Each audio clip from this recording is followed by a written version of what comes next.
something happen which I thought was very interesting. Someone had sent something to me, and it referred to how to talk to young children. Basically, it said 4-year-old, but I thought it fit very much for anyone of any young age that didn't understand what the philosophy was to being a Buddhist. And my friend Mandy always refers to me as her 80-year-old friend who happens to be a Buddhist too. And how different that was, I guess, in her life. So when I read this, I thought, you know, I don't think that everybody really understands what the philosophy of Buddhism is all about. They hear it, and sometimes people call it a religion. It's not, but it is a way of life. And it's in many ways it's quite simple, and I'd like to share it with you a little bit. I thought it might help you question, and that's what we should do in life. We should question, you know, why is this like this, and what can I do about it? And one of the things it begins with is there's the Four Noble Truths, and it's very simple. I can deal with four things, right? And the first one is the truth of suffering. All life is suffering. Birth, death, anger, loss. It's all suffering. And we all go through it. The second is the truth of the cause of suffering. Now, the cause of suffering is craving, wanting what we don't have, or having things happen that we don't want. So we fight against this frustration that life isn't the way we want it to be. And so that is the cause of our suffering. The third one is there is an end to suffering. That's kind of nice to know. And the fourth, which is the path that leads to the end of suffering, is the Eighth Noble Path, the right path. And that's a little bit more complicated. I'm going to read what they are because it's easy to read and make a mistake. One is it's the right view. The right view is understanding. So that means thinking a little bit. So that comes our mind.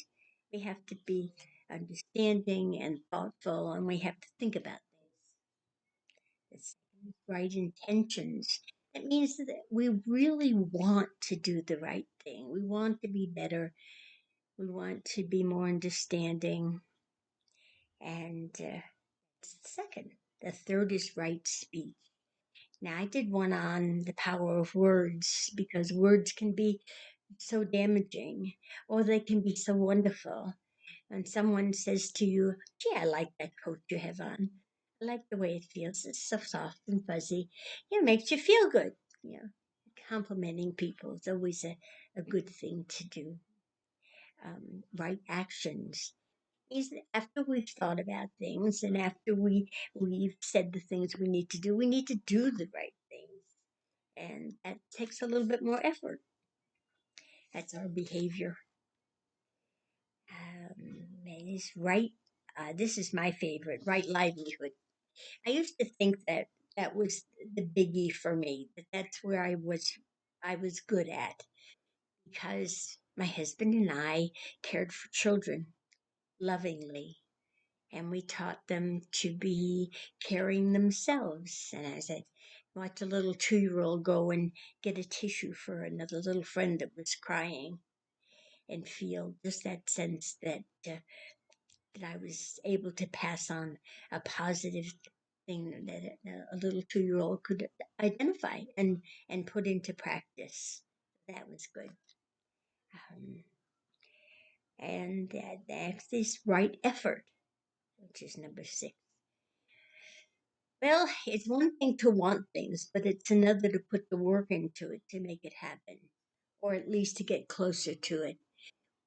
I can say, I want to be a loving, kind person, but if I don't try and if I don't recognize what it is that's my responsibility, my relationships with people, then I'm not putting in the effort. Number 7 is right mindfulness.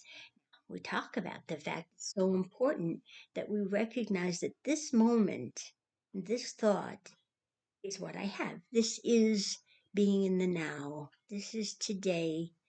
This is what will um, help me fulfill all the other things that show that me the direction I want to go in my life. And 8 is right concentration.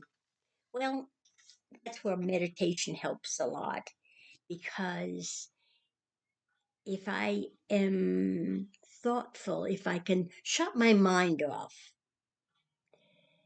just long enough to find the center of myself and be at peace, then I definitely have to concentrate. Sometimes it's concentrating on my breath. Sometimes it's on a special mantra I might decide to say that's wishing people happiness and peace of mind and calmness. So the way that they talked about interpreting the Four Noble Truths, which of course is this whole suffering thing, I thought was a little bit easier to understand. One is this, right? Okay. Sometimes people feel sad. Okay. There's everybody suffers.